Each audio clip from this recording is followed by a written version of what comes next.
Қайырлы күн достар, каналыма қош келдіңіздер. Бүгін сіздермен жасалу жолы өте оңай, жұп-жұмсақ болып шығатын кекстің жасалу жолымен бөлісетін боламын. Менімен бірге жасап көріңіздер. Өте дәмді болып шығады. Мен бұл жерде 1,5 порция алдым. Барлық керек заттарды описание бөліміне жаздым. Негізі 2 жұмыртқа керек болады. Мен барлығын 1,5 порциядан алдым.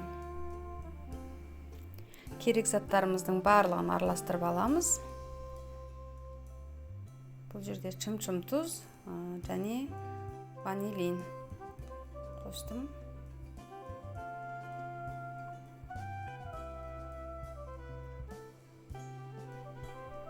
Қантымыз ерігенше жақсылап араластырып аламыз.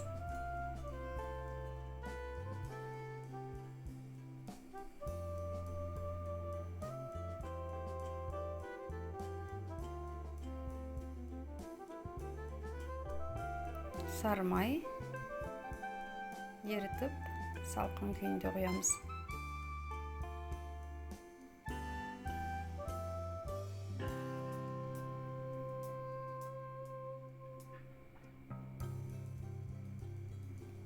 Творог. Кесек болып кетеді десеңіз, блендермен ұсақтап алсаңыз болады.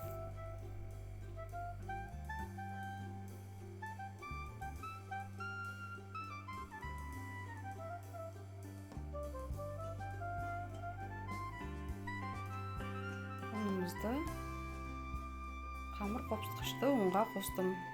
1 шай қасық.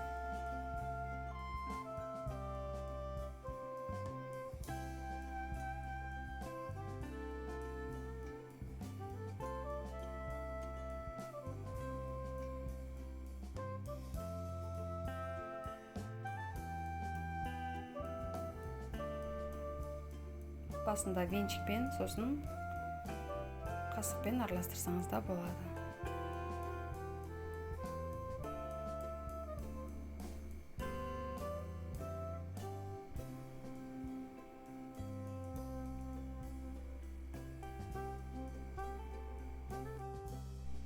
Жуып, тазаланып қойылған мейізді қосамыз.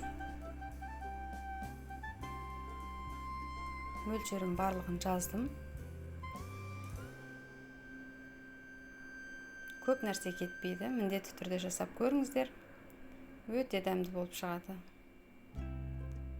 Каналыма тіркеліп, пікір қалдырып, лайк басуды ұмытпаңыздар.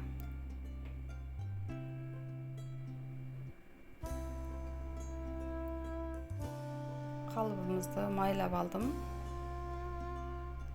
Соған саламыз. Қандай формада жасайсыз, ол өз еркіңіз. Үйде қандай форма бар, соған салсаңыз болады.